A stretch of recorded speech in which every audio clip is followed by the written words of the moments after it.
Kicking off at number 5, Seti. And this is an incredibly interesting case because if the implications are true, then it exists in 2 separate timelines. Both the early 20th century and, believe it or not, in late 1200 BC. Let me explain. On January 16th, 1904, a girl by the name of Dorothy Eady was born in the London suburb of Blackheath to 2 Irish middle-class parents, Reuben Eady, a master tailor, and her mother, Caroline Eady. At the age of 3, Dorothy suffered a terrible fall from a flight of stairs that by all rights should have killed her, but after she had recovered in hospital, in the years that followed, she started to exhibit strange behaviours. She suddenly had developed a keen interest in ancient Egypt, and began talking in a strange, otherworldly accent. At Catholic school, she was thrown out for declaring her love for Osiris and her longing to return to what she referred to as the old religion. After being taken by her parents to the British Museum, she saw a photograph of the New Kingdom Temple and loudly declared, "This is my home, but where are all the trees? Where is the garden?" It turned out that the photograph was the temple of Seti I, the father of Ramses the Great. Dorothy became transfixed with the museum and would visit every day, claiming that she was back amongst her peoples. In her later life, she would become heavily involved in the study of Egyptology, where she moved to Cairo and changed her name to Seti. This is where it gets crazy, because she then claimed that over a 12-month period she was visited by an apparition known as Hor-Ra. In perfect hieroglyphics, she wrote a 70-page text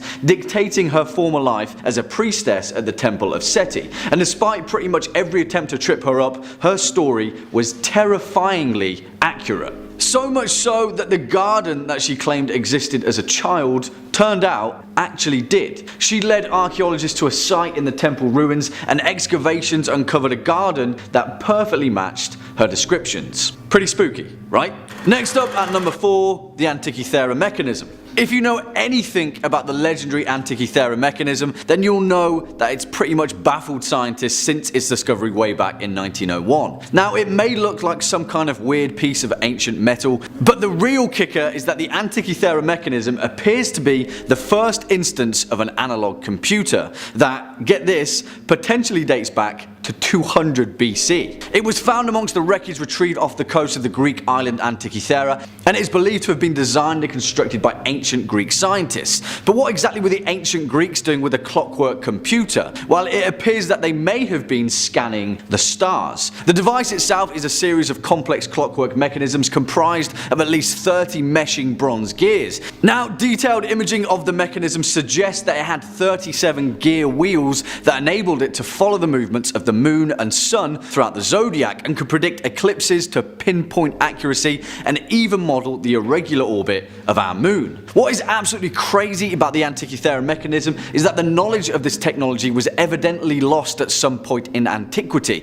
and anything even remotely correlating to its design didn't appear again until the development of mechanical astronomical clocks in Europe in, get this, the 14th century. It is living proof that our ancient ancestors had a much more capable grasp on the mysteries of our existence than anyone has ever expected. If only the Library of Alexandria hadn't burned down, eh? Swinging in at number 3, the Amber Room. Now, as far as ancient mysteries go, this one is perhaps the most recent, although the design and creation of the mysterious Amber Room dates back to the early 17th century. Now, the precious gemstone of amber has enthralled Europeans for countless generations, and in particular the Russian aristocracy, so much so that in 1716 Peter the Great was gifted an entire room built out of the stuff to celebrate the peace between Russia and Prussia. It was originally installed at the Charlottenburg Palace, home of Frederick I, the first king of Prussia, and Peter the Great loved it so much that Friedrich was like,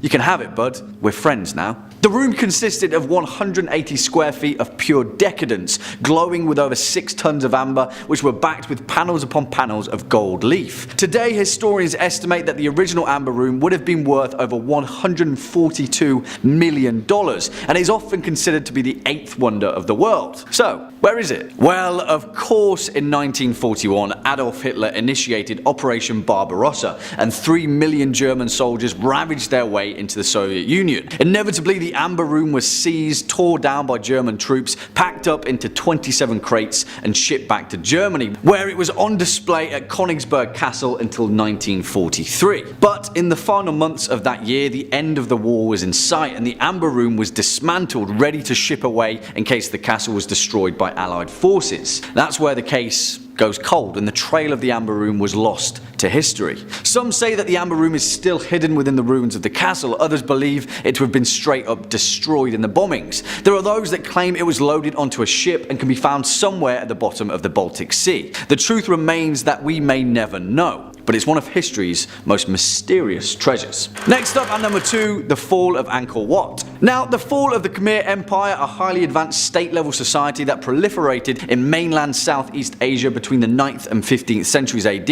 has puzzled both archaeologists and historians for decades, culminating in the majestic ruins of its capital city, Angkor Wat. The Khmer Empire were incredibly advanced for their time and were noted for their enormous monumental architecture and their extensive trade partnership between India, China and the rest of the world. They had a massive road system, evidence of advanced agricultural technology, and were most of all famous for their highly complex hydrological system that took advantage of the region's monsoonal complex, efficiently carving out a civilization in a tropical rainforest. Now, the traditional date for the empire's collapse is 1431, when Angkor Wat was sacked by the rival kingdom of Siam. But the reality of it is, no one really knows. Seemingly, while evidence suggests pockets of the empire remained, for the most part, they just disappeared. However, there may be an equally terrifying reason for their demise. Angkor Wat was constructed as a hydraulic city. It was a demonstration of ingenious technology that harnessed water and flow from the Siem Reap River in a highly advanced manner. But one of the leading theories of Angkor Wat's demise is suggestive evidence of a massive flood. Now, a flood of such stature doesn't seem to appear in any recorded annals of the time, but evidence of extensive water damage to the masonry is the only clue that historians have. Flash flood? Yeah, more than likely, but what caused it? That's anyone's guess. And finally, coming in at our number 1 spot, the Bimini Road. And talking of water, our final entry is completely submerged in the stuff, as in it lies at the bottom of the ocean bed just off the coast of the Bahamas. And what is it? Well, it's a road seemingly constructed from sub-rectangular limestone blocks that spans half a mile 18 feet below the water. Yeah, and what's it doing there? Well, you bet no one has a clue, as in really no one has any idea how it got there or even what it is, despite over 50 years of extensive research. The Bimini Road has been examined by geologists, archaeologists of all kind, anthropologists, marine engineers, pretty much anyone and everyone with any ancient underwater credibility, all of which have shrugged their shoulders at any reasonable explanation. Well, first off, how old is it? Again, no one knows, despite irregularities in carbon dating from various other materials from the area, which has split researchers into 2 camps. Proponents of the road being man-made and those that believe it is a natural geological occurrence. Now, usually geologists are pretty damn good at pinpointing the age of any given mineral, but not with the Bimini Road, as carbon datings have varied widely from being 1500, 3000 and 15,000 years old. Listen guys, there are so many potential consequences to the implications of the Bimini Road. It could just be nothing at all, a weird freak collection of rocks, but it also could be evidence of a larger settlement long lost to the deep blue sea, and the fact that numerous credible researchers from both camps can't come to an agreement is reason enough to give the Bimini Road some kind of thought. Well, I'll leave this one in your hands, horror fans. Let me know your thoughts down in the comment section below. The Bimini Road, man, what is it? Kicking off at number 5, the Sea Peoples. And these guys are such a historical enigma that for centuries historians have only been able to speculate on their mysterious origins, given the fact that the only documented mention of them was way back when during the late Bronze Age collapse that occurred between 1200 and 900 BCE. In one of the most famous chapters of late Egyptian history, in what became known as the Battle of the Delta, a conflict occurred between the ancient Egyptians and an unknown confederacy of people referred to only as being from northern countries, but were noted to have stark similarities in their hairstyles, accessories, and military uniform. What we do know is that whoever these sea peoples were, although few in number, they somehow managed to put up a pretty good fight against the almighty Egyptians, which isn't exactly an easy task given the fact that even during the late Bronze Age collapse, the ancient Egyptians were still the predominant force in the Delta region. As one particular ancient inscription reads, they came from the sea in their warships and none could stand against them. Now, only theories offer an explanation to the origins of the sea peoples, but it's murky given the fact that the only mention of them denotes them being a maritime civilization. One leading theory states that they could be a forgotten Mediterranean military society, perhaps from Sardinia, Sicily, or ancient Anatolia. Others state that they could be a society of freed slaves turned maritime mercenaries living a nomadic life on the ocean. Either explanation is pretty damn intriguing, and the fact that they gave the ancient Egyptians a run for their money is even more awesome. Swinging in at number 4, the Land of Punt. Now, have you ever heard of the ancient kingdom of Punt? No? Well, did you also know that ancient Egyptian inscriptions regularly refer to the birthplace of the pharaohs as Punt, or in cases of ceremony as Tat Netjer, the land of the god? And guess what? Turns out that there's some pretty startling evidence that it was most definitely a very real place, and there are even recorded instances of the late dynasty pharaohs sending expeditions to trade gold, ebony, and ivory with the mysterious ancient kingdom. Now, although there is indeed a region of Somalia that is called Puntland, it is only named in reference to the ancient land of Punt, and the exact location of this ancient kingdom is still debated by historians to this day. Evidence suggests that the kingdom of Punt was most likely situated to the southeast of Egypt, with scholars pointing toward modern Djibouti, Somalia, northeast Ethiopia, Eritrea, and Sudan as possible locations. Insanely enough, it is also possible that the land of Punt spread from across both the Horn of Africa and southern Arabia, indicating an absolutely massive ancient civilization that has seemingly been lost to the sands of time. The implications of the land of Punt are absolutely astonishing, as if it does indeed fit with Egyptian mythology, then the entire culture of the ancient Egyptians could be owed to this mysterious civilization. That's awesome, right? Next up at number 3, the Norte Chico Civilization. Alright guys, hold on to your hats, because what if I told you that there was an advanced, complex civilization flourishing in the Americas over 5,000 years ago, and maybe even over 9,000 years ago in its primitive form? And no, not the Olmecs or the Inca, because I'm talking at the least over 2 millennia before those guys even showed up. In the mountainous regions of Peru, it was long considered that the oldest ancient society was the Chauvin culture, who existed around 900 BC. But then startling evidence of these guys showed up, the Norte Chico Civilization, and everything got a little bit more interesting. The general consensus by historians is that the Norte Chico Civilization constructed massive, large-scale human settlements starting around 3500 BC that lasted until a rapid period of decline around 1800 BC. And these guys weren't just surviving in the area, they were flourishing, showing startling evidence of highly organized social infrastructure, textile technology, the worship of primitive god symbols, and even utilitarian politics. The craziest speculation around the reason for the Norte Chico Civilization's success even puts into question everything we think we know about ancient society. For the most part, we contribute the rise of any primitive civilization to agriculture, promoting a need to build settlements and social structure. But the Norte Chico Civilization shows evidence of being a coastal, maritime urban center, harvesting the ocean and rivers of Peru to fuel their civilization instead of relying on crops. There's one thing for certain: we need to know more. Next up at number 2, the Nabta Playa. Now, I know I told you to hold onto your hats previously, but seriously, this time really hold onto your hats, because what if I told you that there is startling evidence of an ancient society that existed in the Nubian Desert dating back to perhaps the 10th millennium BCE, if not definitely the 8th millennium. Now, although the Nubian Desert is a dry, arid landscape now, since the last glaciation period, we know that it was a region of savanna that received heavy, consistent rainfall, and because of that, it supported numerous animals and plant life. And of course, then the humans came. By the 8th millennium BCE, evidence of massive organized settlements had been found in the Nabta Playa region, depicting a highly advanced society. It seems that the people of the Nabta Playa designed their villages in pre-planned arrangements built in a circular fashion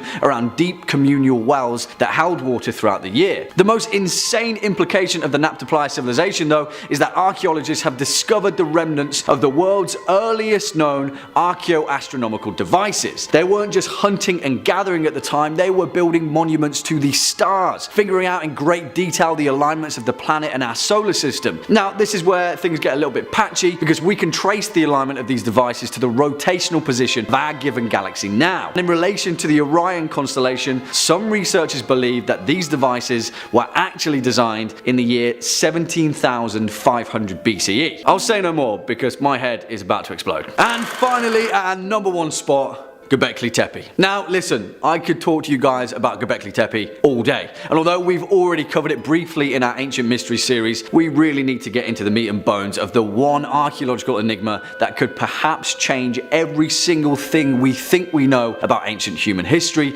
and even our origin as a species. Göbekli Tepe, which is Turkish for Potbelly Hill, is an ancient site in southeastern Anatolia of modern day Turkey, and the earliest radiocarbon evidence of its stonework dates back to 11,000 BCE, if not earlier. It is believed to be a temple to what, no one is entirely sure, and I'll leave the speculation behind because the facts are incredible enough in themselves. Seriously guys, head down the rabbit hole that is Göbekli Tepe because we have much more to learn about our ancient ancestors. As it seems, Göbekli Tepe is evidence of a highly advanced ancient civilization that flourished in ancient Anatolia in a time when history believes humanity to simply be primitive hunter-gatherers. While as it turns out, there's another site that flips that assumption on its head 600 kilometers away at the ancient city of Çatalhöyük, an ancient city that flourished around 7000 BC, which ties itself to the mysterious Anatolian civilization. The city itself is evidence of a highly organized society that constructed advanced communal homesteads with cooking hearths and ovens. There is even evidence of proto-irrigation and sewage systems millennia before historians consider this technology to be available to ancient societies. Honestly guys, I could go on for days about the implications of these two ancient sites, but it seems that there is a huge gap somewhere in our ancient origins. I guess we'll just have to keep digging,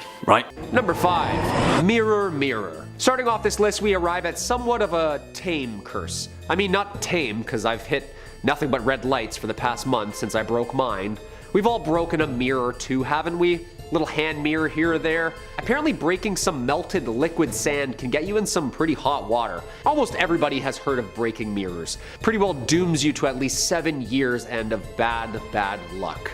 We've all done it. It happens. Well, apparently it's an old curse.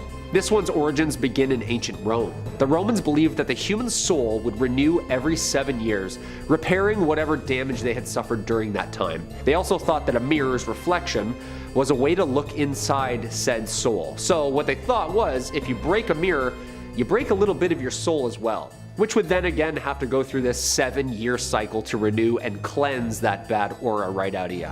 Yeah, do this for 7 years as your soul is reborn. You endure misfortune because of your imperfect, now shattered soul. Sounds like a bad breakup. Mirrors were not cheap either back then, and they were pretty low quality and easily breakable. In order to avoid negligence to the owners, it was also known that breaking a mirror and the whole 7 years of bad luck thing was also a simple scare tactic. I'm not making any more mirrors. You know how much work that is? Like, if you break it, you buy it, pal, and 7 years of bad luck too. I don't know, it's hard. These take a long time to make. Next time, just watch your hands, please. Number 4, St. Anne's Well. As always, if you like what we do here at Top 5 Scary, hit us up with a like. A little spot my family likes to call home. Liverpool, England, and also one of the newest reasons that I'm never revisiting again. In 2016, archaeologists uncovered an ancient well near Liverpool that dates to the medieval era. Archaeologists say that they rediscovered a large sandstone well on a private farm in Liverpool. When archaeologists arrived at the site, there was barely anything of a well, as it had become completely filled with earth for hundreds of years. The cult of St. Anne was once a widespread medieval following. The mother of the Virgin Mary, Anne, is often associated with great and powerful healing wells. Anne supposedly bathed in the well, which was known for treating skin and eye diseases. Like OG LASIK, you know, just hop right on in, cataracts gone in a flash. Apparently for centuries, a priory of 12 monks tended to the well mid-16th century, and there was a huge competition and demand for this hot spring. The priory's father and his neighbor both claimed ownership. He's being snide, isn't he? He's being a snide one. Classic case of Darcy versus Delwayne. 2 days later, King Henry VIII shows up, and after all the talk with his men, they seized the well and both dudes lost out. Scouse his luck, mates, go on, scouse his luck. Apparently lore goes Delwayne cursed Darcy, and according to legend, Delwayne then dropped dead on the spot. Talk about karma, dude. Within 3 months, Darcy's son had passed away from unknown illnesses as well as Darcy losing his job. And a year later, Darcy was found at the bottom of said well. Despite the grim legend, the well continued to be used even after the lore had become widespread. It actually made it more popular. It was purposely buried, but then recently discovered, restored, and reinforced. I only do the wishing wells. You know, those are the only wells that I do. They're the nice kind. Number 3, the Knights Templar. Everybody knows about the superstition about the number 13. Supposedly unlucky. Dude, I lived on the 14th floor for like 3 years. Lights always flickered. Always. Just saying. We're also familiar with the Friday the 13th being unlucky and not just a banger of a Halloween movie.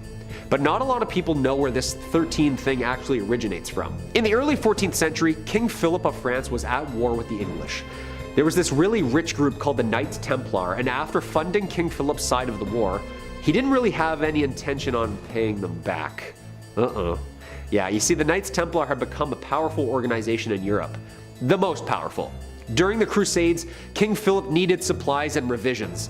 Never intending to pay them back, of course, Philip doubled down, conspiring with Pope Clement V, who, on Friday, October 13th, 1307, led an ambush, seize, mass arrest of the Knights leader Jacques de Molay and all of his men. They were all charged and imprisoned. He was tortured, imprisoned, and burned at the stake. However, before dying, Jacques de Molay cursed both enemies, claiming that both Clement and Philip would be dead within the year and that their names would be forgotten. Clement succumbed to a fatal disease.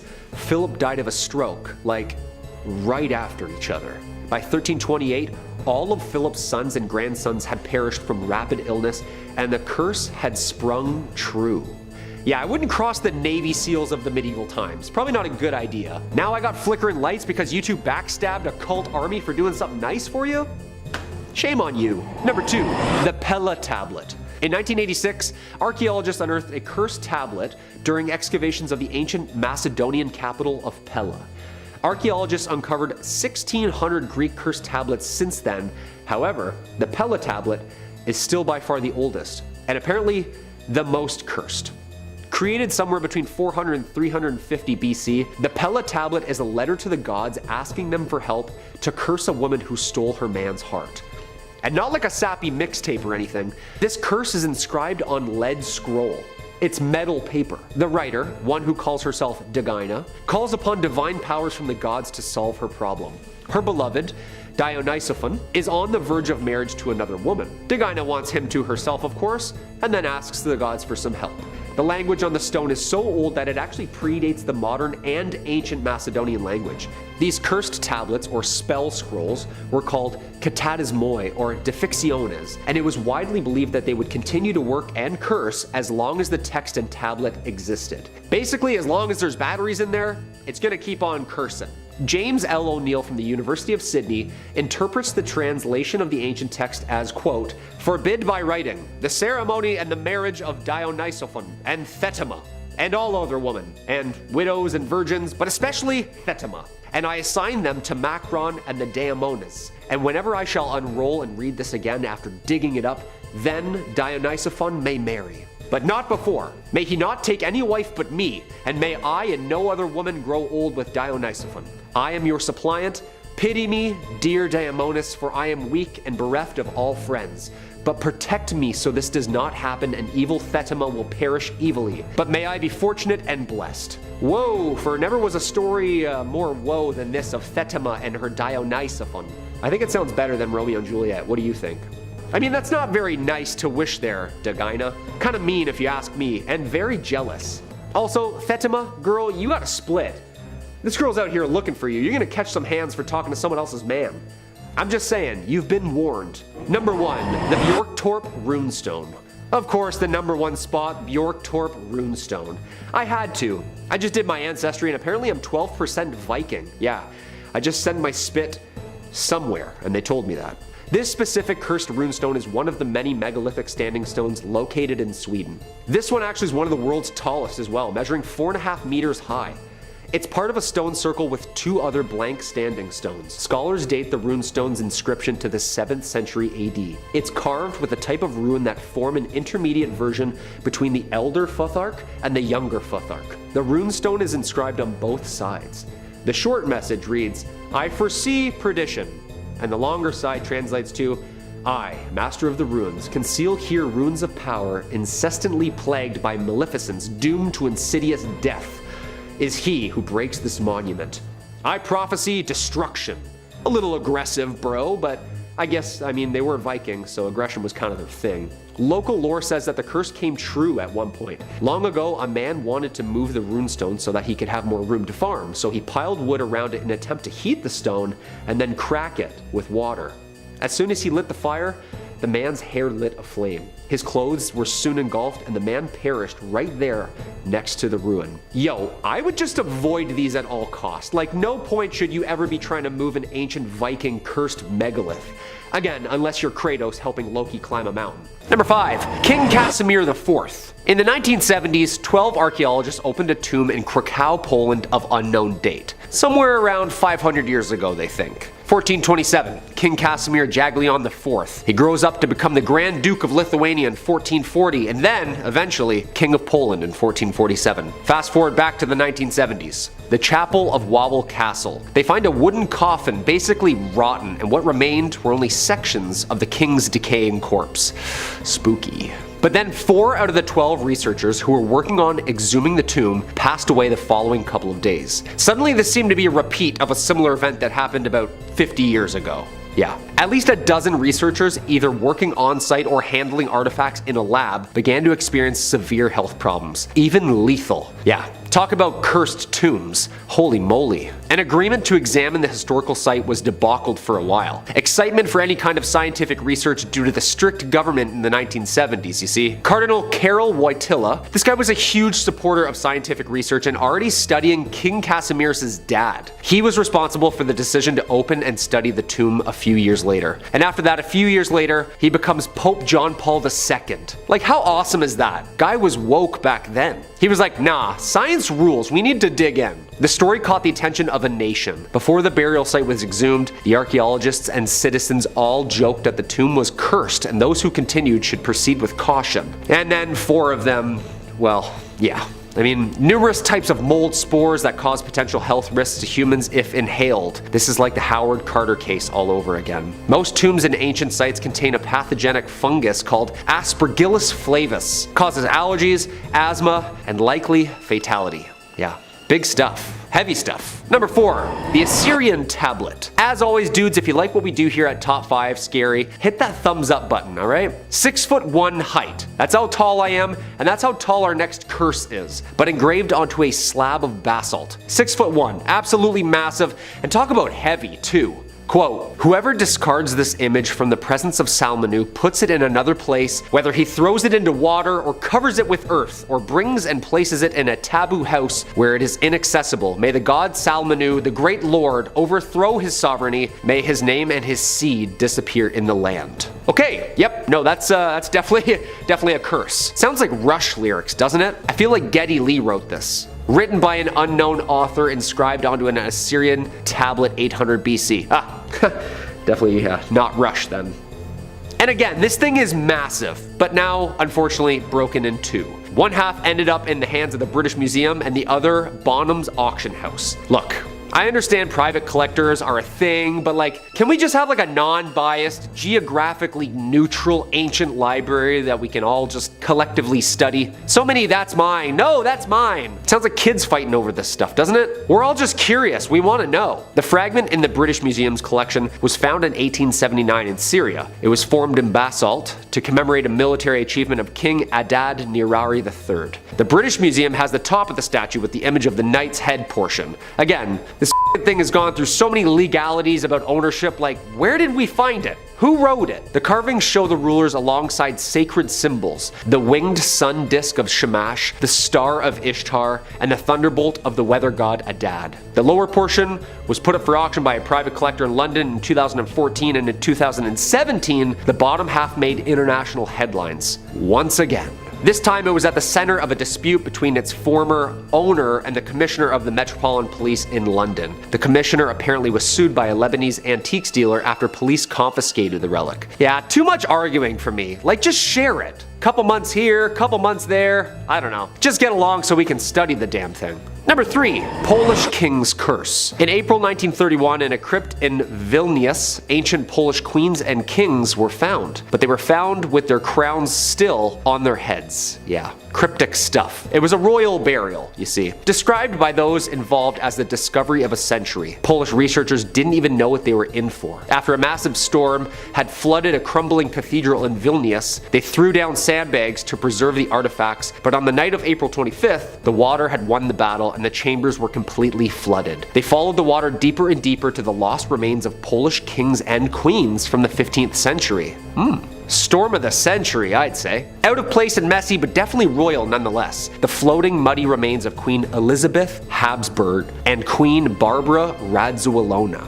Royalty. Not meant to be really floating around in the rainwater, you know? Now after these discoveries, that's when things get creepy. That's when the talks of a so-called curse began. Those involved in the findings began to die in unusual circumstances. Professors falling down elevator shafts, 2 having undisclosed medical issues, 1 professor becoming paralyzed in an accident, Professor Julius Claus died from an unusual illness. Like, scary. Even a sculptor involved died when untying his shoelaces. That sort of stuff. Like creepy curse stuff. Even if you try and protect the remains of lost kings and queens and their history, even if you're involved, the curse apparently will get you. These curses are heavy, dude. These people were just trying to help and preserve this stuff, but royal curses are royal curses. Spooky stuff. Number 2. Fairy forts. So apparently fairy forts in Ireland are a thing. A very respected and very old thing. This is awesome and equally terrifying. Something about a big burly Irishman saying, "Oh, you don't go messing around them fairy mounds now, son." Like, that's horrifying. I'm surprised there isn't more indie Irish horror movies about these things. Serious business. More than 45,000 of them still surviving, and approximately 10,000 destroyed since the first large survey in the 19th century. In County Clare, locals protested the path was through an ancient fairy bush, or a fairy mound. So be careful if you live in Ireland, because apparently an ancient curse of Tara has been unleashed by the destruction of a fundamental ancient fairy fort. Traditional myth and local legend says interfering with fairies' homes is to risk your own life, with most believing strongly in the curse of Tara, the retribution of fairies on those involved in the disturbance of their natural home. In this case, the M3 motorway. Yeah, the N22 is the main road between Killarney and County Kerry and Cork, Ireland, otherwise known as the Emerald Isle. Associated with fairies for more than hundreds of years, dating back to the Iron Age and beyond, when the country was said to be under the power of the mystical Tuatha De Danann, a race of supernatural beings which were kind of like gods. In June 2007, Minister for the Environment Dick Roche signed an order destroying the Lismullen Henge.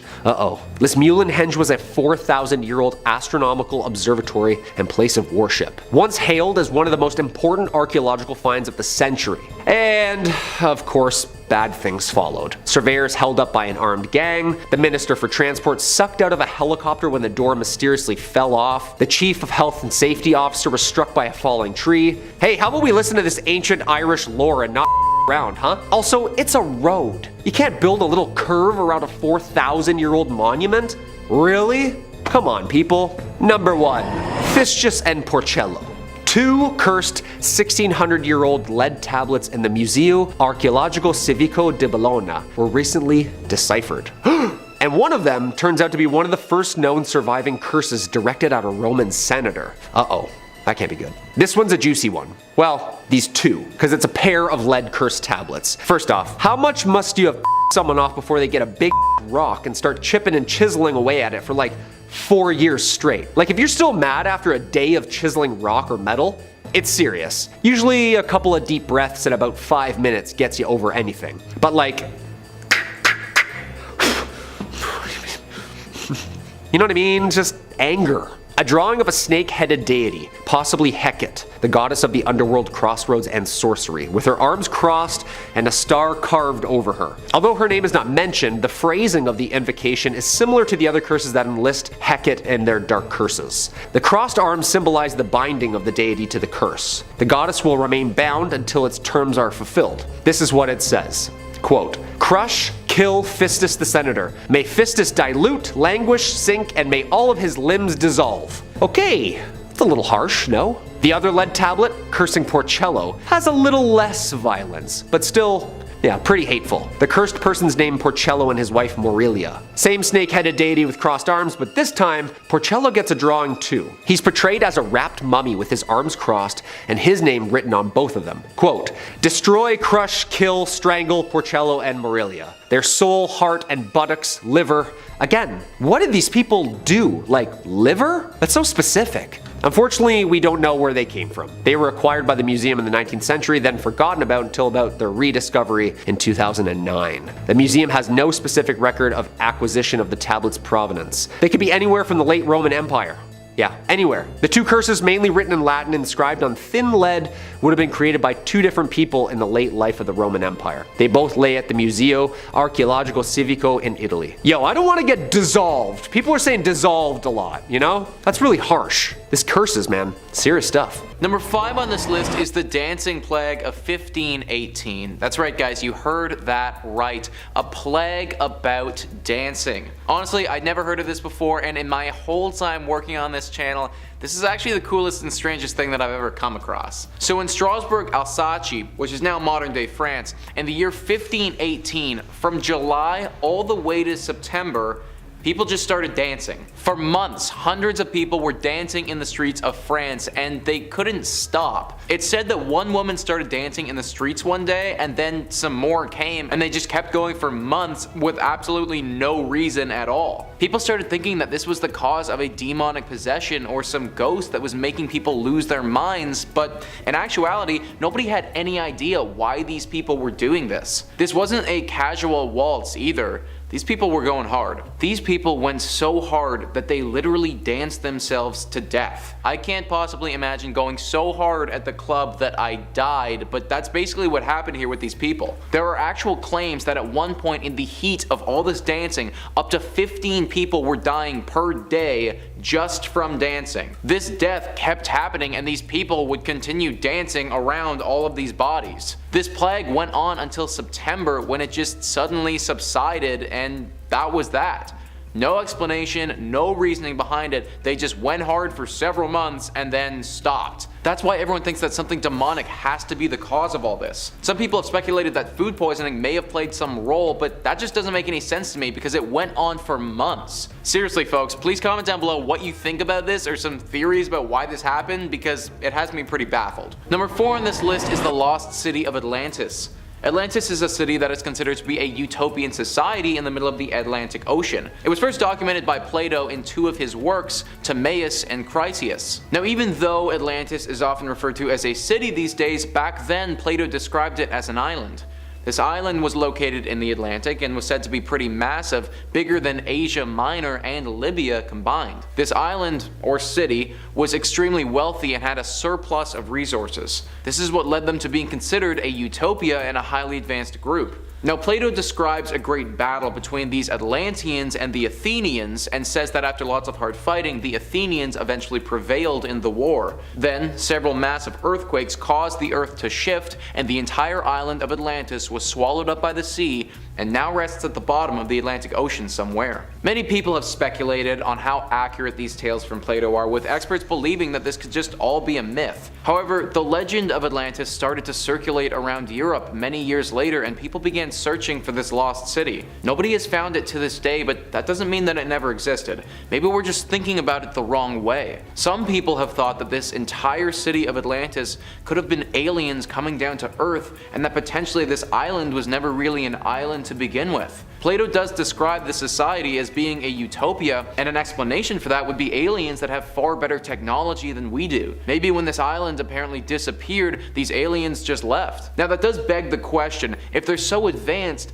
how on earth could the ancient Athenians beat them in a battle? Which I do think is a very fair point. I do believe that Plato and the people after him have exaggerated this story, and the full truth has probably been lost in history. But I also believe that this tale didn't just come out of nowhere, and something potentially paranormal could be at hand. Number 3 on this list is the Coral Castle.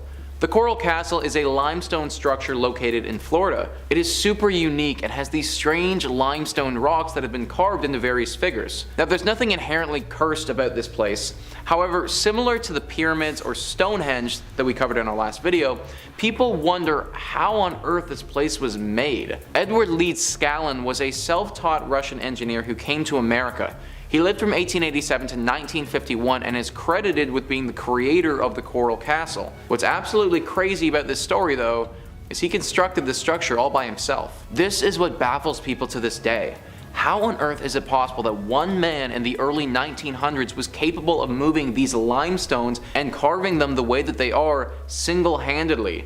These stones weigh thousands of pounds and there's no way that a man would ever be able to lift these things with sheer strength. Now he was an engineer and people have speculated that it was potentially the use of magnetism, something that he was fascinated with in his life. When asked how he was able to do this, he replied, "I understand the laws of weight and leverage and I know the secrets of the people who built the pyramids." This kind of makes sense, but with the pyramids they had thousands of people working on them all at once. You were only one man. People have theorized that Edward actually had some supernatural abilities that he was hiding from the public. This could honestly be believable because his personality was apparently extremely eccentric and very strange. However Edward was able to construct the Coral Castle, it truly is remarkable. Number 2 on this list is the oldest ghost story of all time. Ever wonder when all this started? When did humans start believing in ghosts, or when did we have our first encounter with a poltergeist? Well, a 3,500-year-old tablet may have the earliest depiction of a ghost as we know them today. This is a small tablet that was made in ancient Babylon and is considered by some experts to be one of the first, if not the first, written depiction of a ghost. The ghostly drawings could be easily missed and you have to really pay attention if you're going to see it. An expert on the subject, Irvin Finkel, says, "You'd probably never give it a second thought because the area where the drawings are looks like it's got no writing, but when you examine it and hold it under a lamp, those figures leap out at you across time in the most startling way." The tablet goes into detail on how to get rid of ghosts and calls for an exorcist. It explains how this exorcist must make figurines of a man and a woman and also speak the words of Mesopotamian god Shemesh to get rid of the ghost. There's also a warning to the reader to not turn around, potentially an indicator that a ghost could be behind you or you could risk getting sucked into the underworld if your focus isn't steady. This tablet also lists a bunch of materials that can be used in rituals and that can be used to prevent ghosts from appearing in the first place. This is super interesting because it means that ghosts and spirits visiting the living can be traced all the way back to the ancient Mesopotamians. We were having paranormal events happen to us thousands of years ago, and the action of exorcising demons and ghosts, it all started with these guys. One could argue that they were the founders and innovators of a lot of our ghostly practices and knowledge to this day. Number 1 on this list is Oak Island. Oak Island is a very mysterious island that has been shrouded in lore for years. It's a privately owned island off the south shore of Nova Scotia, Canada. It has so many rumors surrounding it that it's even got its own television show called The Curse of Oak Island that has 8 seasons under its belt. This is a reality television show by the History Channel where they explore the mysteries of Oak Island, and considering they're on season 8, it's fair to say that there have been quite a few mysteries. The one that's gained the most international fame though is the Money Pit. The Money Pit is supposedly a place on Oak Island where there's a plethora of buried treasure waiting for somebody to dig it up. This treasure was left by the pirate Captain William Kidd, who lived from 1645 to 1701. There's said to be vast riches here, however no one's been able to find it up until this point. This is largely because finding buried treasure can be extremely difficult, but also due to the curse that surrounds it. The curse that hovers over this treasure states that 7 men will die in search of the treasure before it's found. To this day, there have actually been 6 deaths associated with this buried treasure. That means that if one more person was to die whilst they're looking for it, then the treasure would either reveal itself or the next person who goes looking for it would be the one who finds it. Problem with this is that there's one more person who needs to die, and I don't think that anyone wants to be that unlucky number 7. Other than this pirate treasure, there's also rumored to be some extremely valuable and mystical items here. Never before seen Shakespearean plays, the Holy Grail, and the Ark of the Covenant have all been linked to Oak Island. If searching for cursed treasure is your cup of tea, and and this is definitely the place for you. Number 5. Timur the Conqueror. Timur the Conqueror was a 14th century conqueror and founder of the Timurid Empire. And according to the legend's inscriptions on his tomb, there was a warning of calamity for anyone who dares disturb his remains. And I would also just take this moment as a general rule of thumb, you shouldn't disturb anyone's tomb. Anyone at all. It doesn't matter if they were a famous conqueror or just like a milkman or something, you know? But definitely don't disturb famous conquerors who have ancient curses placed upon them. Mikhail Gerasimov was a Soviet scientist and wanted to dig up the conqueror, not for personal gain or to rob his tomb for loot, but rather to reconstruct his face, as he was a pioneer of paleoanthropology, which is a very fancy schmancy word for reconstructing the dead, making 3D models of their faces and stuff, so we have an idea of what historical figures look like. It's really cool tech. Now, it should be stated, several religious leaders in Uzbekistan warned him against digging up Timur. There was 2 consecutive warnings in the tomb itself. The first, plain sight, said, "When I rise from the dead, the world shall tremble." Now that probably should have been enough to discourage the trick, but if you keep pushing forward, the second inscription read, "Whomever opens my tomb shall unleash an invader more terrible than I." Well, who's gonna take that seriously? Well, 3 days after the excavation of Timur's tomb, a certain troublesome Austrian failed art student and a certain group of German National Socialists invaded Russia in Operation Barbarossa, which I think we could make a strong argument was a more terrible invader. In 1942, Timur's body was returned and buried with proper Islamic rites, and the Battle of Stalingrad in the same year marked a major turning point for Russia in the course of World War II. Coincidence perhaps? Or was this evidence of an ancient curse being reversed? I feel like that's gotta be one of the first times you hear of a curse getting undone. And if you're looking for way more videos about scary curses, well, you already know that Top 5 Scary has all of that and then some. And you better subscribe or I'm gonna curse you. No, don't worry.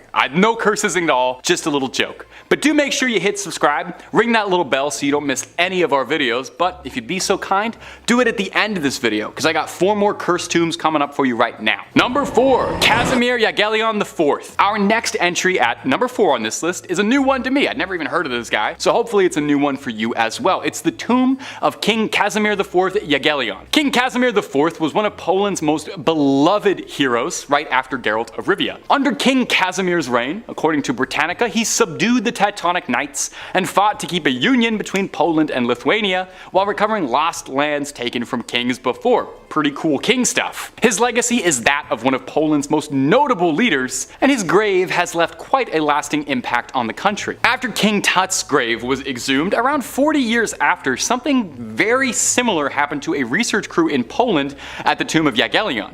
Because no one learns any lessons. Researchers were eager to dig up the king to learn about his death and dug right on in. Again, you guys, you gotta listen, you gotta learn. You saw the people digging up King Tut, did not work well for them.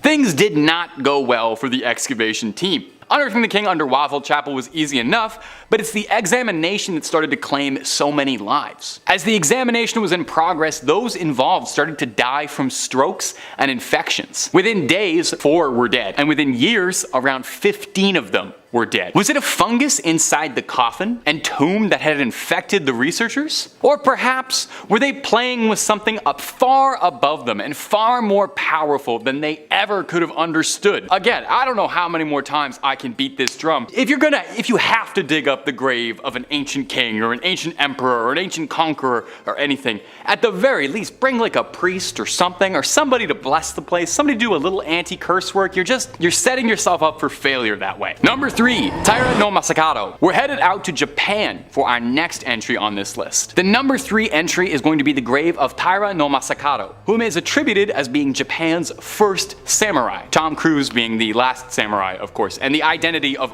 all the samurais in between that, totally unknown, lost to history.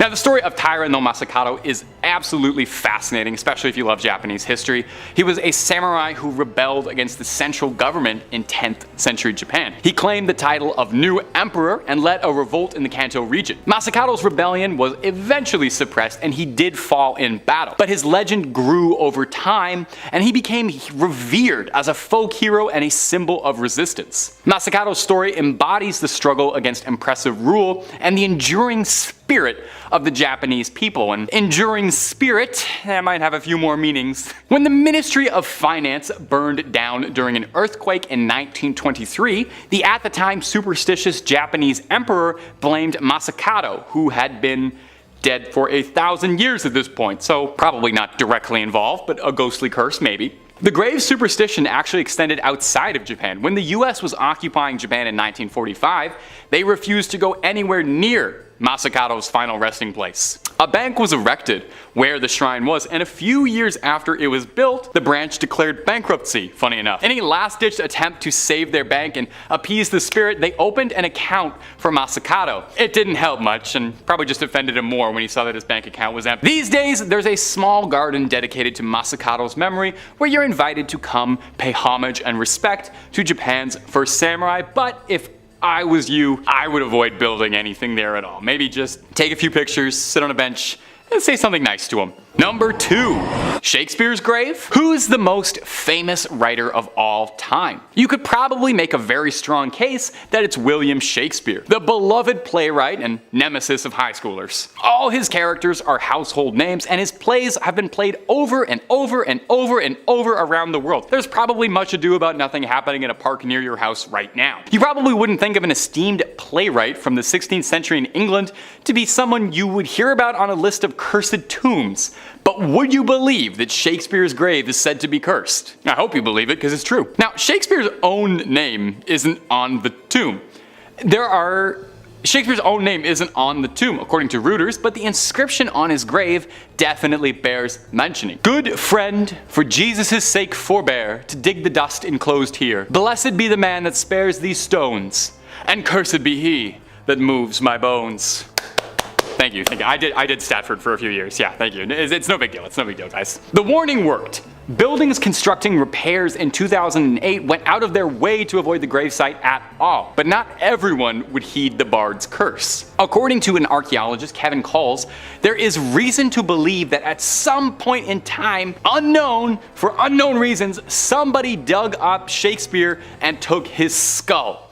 Alas, poor Shakespeare. I knew him well. That was from Hamlet. That's one of the plays that he wrote. There's been a lot of debate and wonder even why Shakespeare's name isn't inscripted on the grave. He's the only grave in the plot without a name, and he's a particularly famous grave. There are some who suspect that Shakespeare himself wrote the epitaph, which is pretty funny and in line with him, I think. But I don't know if that's entirely true, mostly because the epitaph was very, very easy to understand, and I didn't need to translate it on the bottom of the page like most of Shakespeare's work. Bite Arim, Israel. You know, I joke around the office that it can be pretty tricky writing top 5 scary videos sometimes. Because of all the channels that we have, there's not a lot of new developments in the world of scary. You know? There's not a lot of new ancient folklore, there's not a lot of new haunted places, and there's not a lot of new cursed tombs being made. Well, they're not being made, they should be.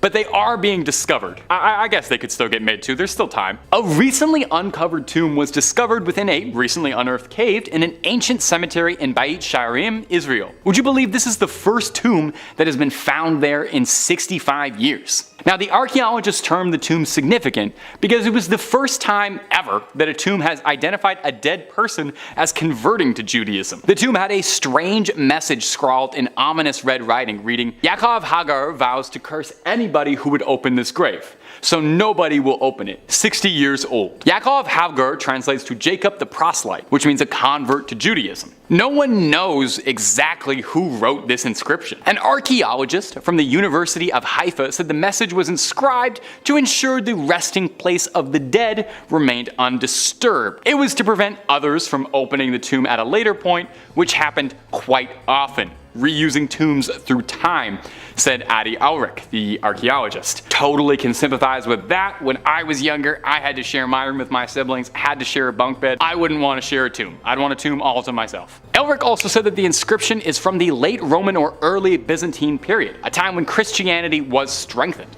And here we find evidence that there were still people who chose willingly to join the Jewish people. That's an interesting thing to find on a tombstone. And currently, as of this writing, it has yet to curse anyone too much, but also they didn't disturb it too much. So let's just hope they keep some of those stones where they are and they can keep those curses underground. Coming in at number 5 is the Great Pyramid of Giza. As one of the 7 wonders of the world, the Great Pyramid of Giza is a highly visited historical landmark. Located in Egypt, the Great Pyramid of Giza was built roughly 4,000 years ago. It took nearly 30 years to build the 481-foot pyramid, and ever since its construction, it has captivated the world with its enigmatic aura and awe-inspiring size. However, beneath its extraordinary exterior lies a dark legend that has haunted historians for centuries, the dreaded Curse of the Pharaohs. This ancient curse stems from the belief held by ancient Egyptians that the entombed pharaohs should not be disturbed in their eternal slumber, protecting the deceased on their journey to the afterlife. Anyone dumb enough to disturb these pharaohs would be struck with the wrath of the gods, unleashing a terrible curse upon themselves and their companions. The most infamous story surrounding the curse of the pharaohs involves the tomb of Tutankhamun, discovered by British archaeologist Howard Carter and his team in 1922. After working day and night to open the tomb, Howard Carter would send a messenger to his home to run an errand. When the messenger got to his house, he found a cobra that had broken in, a symbol of the Egyptian monarchy. This omen that Carter received was the only warning that he and his team got. And spoiler alert, they didn't listen to it. The team continued to enter the tomb, unearthing an astonishing treasure trove of artifacts. Soon after Tutankhamun's tomb's opening, a series of mysterious and untimely deaths would occur among those involved in the expedition. The first to go was Lord Carnarvon, the financial backer of the excavation, who died suddenly after getting an infection from a mosquito bite. 6 months after Carnarvon's death, a lesion on Tutankhamun's left cheek was found to be healed. Whether this correlates with Carnarvon's fatal mosquito bite remains a mystery, as his body decomposed before the healed cheek was found. Over the years,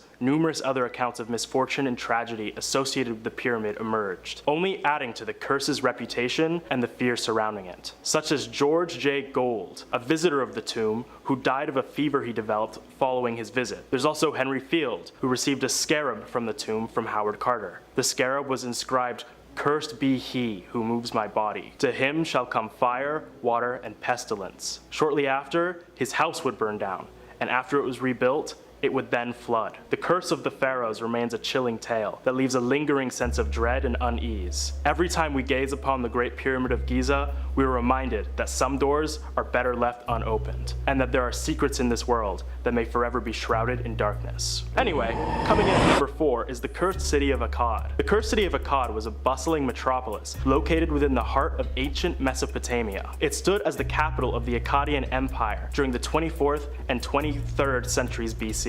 The origins of this curse are as mysterious as the city itself. According to ancient legend, the Akkadian king Naram Sin is said to have deeply angered the Mesopotamian god of wind, Enlil. He did this by plundering Enlil's temple and declaring himself a deity himself, which challenged the divine order. To punish Naram Sin, the gods unleashed a devastating curse upon the city of Akkad, sealing its fate in doom. The curse manifested itself through a series of unnatural and natural disasters: floods, famine, unending warfare, and of course, death. With the major city under so much duress from a mix of nature and war, the gods decreed that the city of Akkad be destroyed in order to spare whoever survived their wrath, and curse the ruins. Legends speak of wandering souls trapped within the ruins of Akkad, seeking revenge against any who dared to trespass their domain. The people who visited the ruins anyway would report hearing disembodied voices, cold chills, and the feeling that they were being watched by some unknown entity. To this day, historians and archaeologists alike recount tales of unexplained events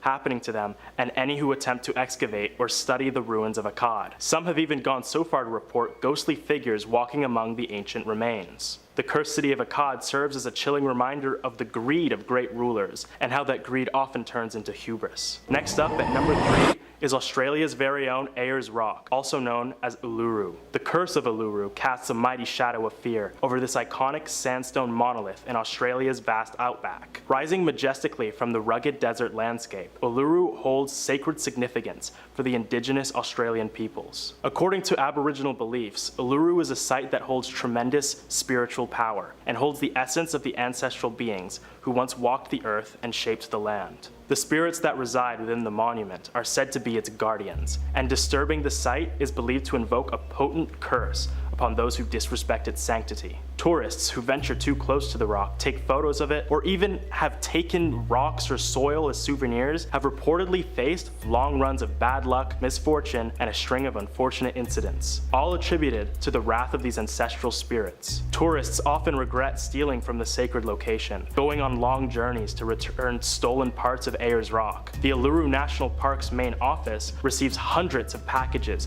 containing contraband from the site, many containing notes claiming to have experienced great misfortune since taking the contraband. In response to the curse and deep cultural significance of the rock, the local Anangu people, traditional custodians of Uluru, officially banned the climbing of the landmark in 2019 to respect the cultural sensitivities of the site and to protect naive tourists unaware of the curse that could land upon them. Uluru's curse stands as a testament to the profound spiritual connection Australian Aboriginals have with their land, and teaches us that some places are best approached with caution and respect. So if you ever plan on going rock climbing, I'd recommend taking Ayers Rock off your list. Counting down to number 2 is the ancient Roman city of Pompeii. Pompeii, a city frozen in time, the catastrophic volcanic eruption on Mount Vesuvius in 79 AD. It holds a haunting tale of a curse that echoes through the ages. The city's ruins remain preserved by layers of volcanic ash, giving us a snapshot of the terror felt by its residents at the time of the eruption. The Curse of Pompei is intertwined with the city's tragic fate. According to ancient accounts and historical records, the people of Pompeii lived a life of indulgence and decadence, always turning a blind eye to any warning signs of their impending demise. It was this blind eye and disregard for the gods that are considered to be the origins of the curse that ultimately led to the devastating eruption. Legend states that as Mount Vesuvius erupted in a deadly fury, a haunting wail could be heard all across the land. Many go to say that this disturbing cry was manifested by the spirits of Pompeii's many citizens, forever trapped in a volcanic grave. Many archaeologists and researchers have ventured to the city's ruins, and many of which end up telling tales of strange accidents, illnesses, and encounters with the spirits of those entombed in ash. There are famous stories of adventurers who would steal pieces of ceramics and pottery, who would then return them to Pompeii because of the terrible misfortune that befell them. One woman reported seeing strange apparitions and hearing eerie voices at night. These shadowy figures would follow her around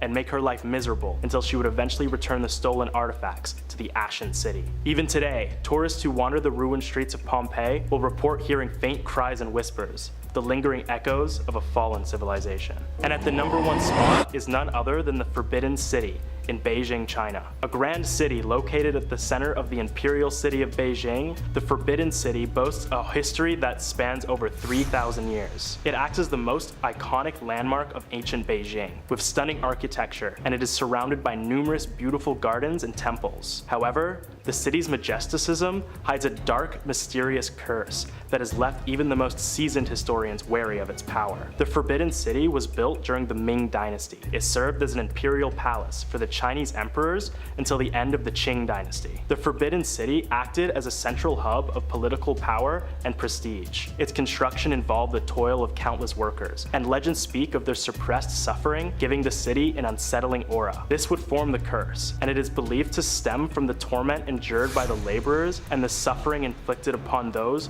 who worked on its construction. Their souls forever tethered to the palace seeking retribution for the unjust treatment. Throughout history, eerie tales of unexplained phenomena and bizarre occurrences have circulated among those brave enough to explore the Forbidden City. Stories range from ghost sightings to inexplicable cold spots that have chilled visitors to the bone, to hearing the wailing of tormented spirits reverberating across the city. One haunting story describes a weeping woman dressed in all white who would glide through the shadows of the city streets, her cries echoing across the many roads and alleyways. Another story tells of ominous flute music being heard after dark, coming from the city center. In the face of the Forbidden City's chilling reputation, many historians and researchers approach their work with fascination and great caution, as they are both allured by the idea of unlocking the city's dark secrets and fearful of its vengeful spirits and cursed aura. The Forbidden City remains a testament to China's rich heritage and the enduring spirit of its people, and acts as a lesson to not inflict such torment to those who build the beautiful cities that enchant and attract visitors from all around the world. Starting off at number 5, the Diary of Merer. This enigmatic document, etched onto ancient papyrus, is said to conceal the forbidden knowledge coveted by the ancient architects and engineers, the closely guarded secrets of how to construct the awe-inspiring pyramids of Egypt. The mystery of how the pyramids were built remains a topic of discussion between scientific communities and theorists alike. However, scientists have been investigating the specific scroll due to its potential to hold the answers to one of Earth's greatest mysteries. The Diary of Merer is a portal to an era long past, transporting readers back to the reign of Pharaoh Khufu, whose vision birthed the Great Pyramid of Giza. Merer, a trusted overseer of the construction project, meticulously chronicled the monumental endeavor over the course of his days. Yet, beneath the seemingly mundane descriptions of daily activities and logistics, the diary is believed to conceal the intricate techniques, engineering prowess, and masterful craftsmanship that enabled the seemingly impossible construction of these colossal structures. Sorry, alien enthusiasts, it looks like humans might have actually built the pyramids after all, but it might not be in the way that you think. Intriguingly, the Diary of Merer is no ordinary historical record. It is rumored to be a vessel for esoteric knowledge that remained forbidden for millennia. The ancient Egyptians, known for their penchant for safeguarding the arcane, are believed to have encoded within its passages the blueprints of pyramid construction. While the translations are unclear, the scroll is thought to hold the key to manipulating the forces of nature, utilizing celestial alignments, and harnessing the labor of countless workers in harmonious unison to erect these titanic monuments. Yes, that's right, you heard it here first, folks. The secrets to the pyramids may not lie in science, but in magic. As one delves into the cryptic prose of the diary, deciphering its hieroglyphic riddles become akin to unraveling the mysteries of the universe itself. Okay, I might be overselling it now, but the interpretations of the meticulously detailed descriptions of quarrying, transportation, and precision fitting seem to hold a deeper resonance, an encrypted language that could unveil the hidden secrets of ancient architectural brilliance. The scroll's contents are rumored to offer insights into the alignment of the pyramids with cosmic energies, lending credence to the belief that these structures were not merely tombs, but conduits of power and knowledge. Throughout history, the Diary of Merer has been sought by intrepid scholars and daring adventurers, each driven by an insatiable thirst for the ancient wisdom it supposedly contains. Yet, the wear and tear it's faced over the years has made the scroll remain an elusive enigma, its true depths hidden behind layers of symbolism and guarded by the passage of time. I guess only time will tell. Number 4, the Copper Scroll. In the shadows of antiquity, a remarkable relic lies concealed, the Copper Scroll, a cryptic manuscript that tantalizingly promises to reveal the locations of hidden treasures beyond imagination. Crafted on sheets of durable copper, this enigmatic scroll stands apart from its parchment counterparts, embodying the secret knowledge of untold wealth and long-lost mysteries. Unlike its literary counterparts, which recount stories and beliefs, the Copper Scroll dares to defy convention. Its contents read like a mysterious inventory, meticulously detailing the concealed caches of riches scattered across the ancient lands. Yet, this is no ordinary inventory. It is said to harbor the secrets of hoards amassed by ancient empires, treasures that have eluded the grasp of time and conquerors alike. The Copper Scroll is rumored to hold the key to a vast and unparalleled trove, thought to be the collective wealth of Jerusalem's sacred temple, a repository of gold, silver, and precious artifacts that once graced its hallowed halls. It describes riches that once adorned the sacred sanctuaries of Jerusalem, yet its significance transcends the confines of historical account. Many consider that the scroll is more than a mere inventory,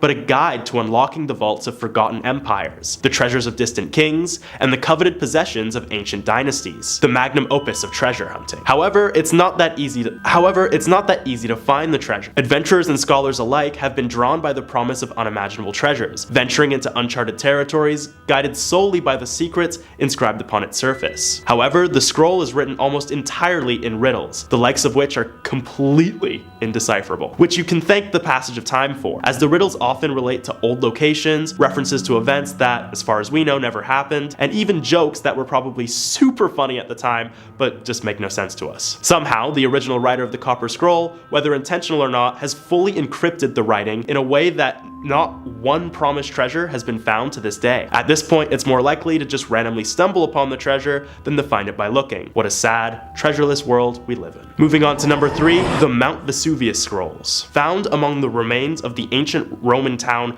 of Herculaneum after the devastating eruption of Mount Vesuvius, these unassuming fragments of papyrus hold within their delicate fibers forbidden secrets that have been concealed for centuries, shrouded in enigma and whispered about only in hushed tones. These ashen scrolls were found many years ago, but were only recently read after advancements in X-ray technology allowed scientists to scan the ancient scrolls. I'm not nearly smart enough to explain the ins and outs of how the X-ray stuff works, but I'm sure one of you in the comments are. Deep within the Herculaneum scrolls lies an ancient secret that alludes to the existence of an advanced ancient civilization that had access to technology far before it was even invented. According to scientists, the scroll contains detailed descriptions, enigmatic diagrams, and intricate maps that reveal the existence of an advanced society that thrived in the shadows of history. This society was able to achieve feats that challenge our modern understanding of human achievement. If these designs are to be interpreted correctly, then the Romans were able to use crystals and gems to make elaborate light shows. Using a variety of crystals, they were able to make mesmerizing patterns. It is theorized that in Herculaneum, they made small light tunnels that would reflect light from nearby fireplaces and the sun in order to manipulate the light to create desired effects. Think stained glass meets disco ball. Archaeologists presume that the crystals were used for religious ceremonies, creating a dazzling spectrum of colors that would dance across the walls of ancient temples. The crystal's intricate design allowed it to capture and amplify light, transforming mundane spaces into awe-inspiring sanctuaries of illumination. Nowadays, we have screens, projectors, and LEDs, but with the existence of these light-reflecting crystals, it could imply that the Romans were far ahead of their time, just missing the resources to create technology at the same level as the modern day. With the early invention of things like aqueducts, which we still use today in some places,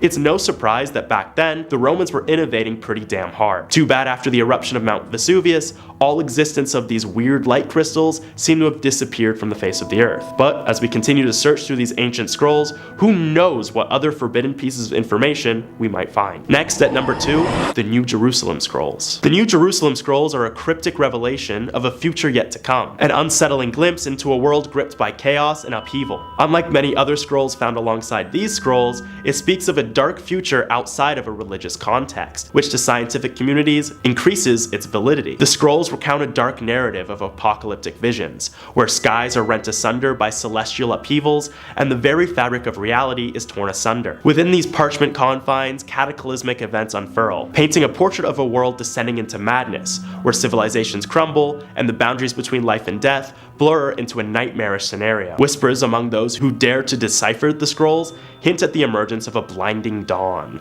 a moniker that evokes the blinding brilliance of flame, or as modern interpretations go, detonated nuclear warheads and the dawn of an era consumed by the fires of devastation. As these ominous passages are carefully examined, a nightmarish panorama emerges. The charred remnants of civilization, the echoes of cries lost in the nuclear winds, and the haunting specter of irradiated landscapes where life struggles to endure. The scroll's apocalyptic visions offer a stark reminder of the unfathomable consequences of war, a warning from the past that resonates ominously with our present reality. Within the scroll's haunting narrative, a city known as New Jerusalem arises, a last bastion of hope amidst a wasteland. Yet, even this sanctuary is not immune to the horrors of nuclear annihilation. Its very foundations are shaken by the cataclysmic forces that have ravaged the world. The New Jerusalem becomes a grim symbol of the resilience of the human spirit, a testament to the tenacity of survival amid the ruins of a world shattered by its own hubris. Of course, these are just interpretations of the text,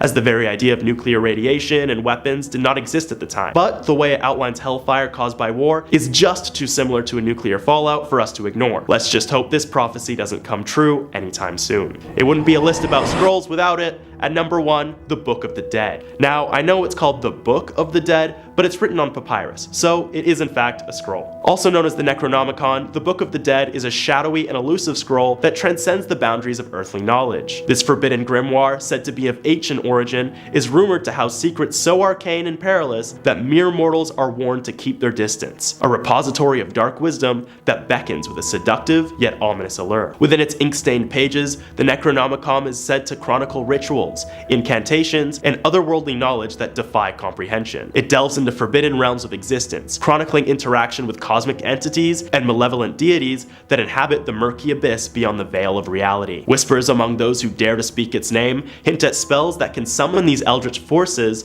granting the practitioner power beyond measure. but at an unfathomable cost. The Book of the Dead is said to be an exploration of life's most profound mysteries, an exploration that ventures beyond the realm of the living and into the domain of the deceased. It guides the reader through the perilous journey of the afterlife, providing instructions on navigating treacherous landscapes and encountering supernatural beings. Yet, its true nature remains shrouded in ambiguity, with some accounts suggesting that the Necronomicon serves as a doorway to realms of existence that were never meant to be known by human consciousness. The Necronomicon's forbidden secrets include descriptions of rituals that promise to unlock the gates of other dimensions, granting access to forbidden realms inhabited by entities that defy comprehension. The book is rumored to contain cosmic truths that challenge the very fabric of reality, revealing the insignificance of humanity in the grand tapestry of existence. Its pages allegedly harbor the means to awaken dormant forces and unleash unspeakable chaos upon the world. The Book of the Dead, or Necronomicon, has been the subject of debate and fascination for generations. Some dismiss it as a work of fiction, while others believe that the text holds a glimmer of truth, a portal to a realm of forbidden knowledge that lies hidden from the prying eyes of the rational world. Whether a mere legend or a genuine grimoire of the occult,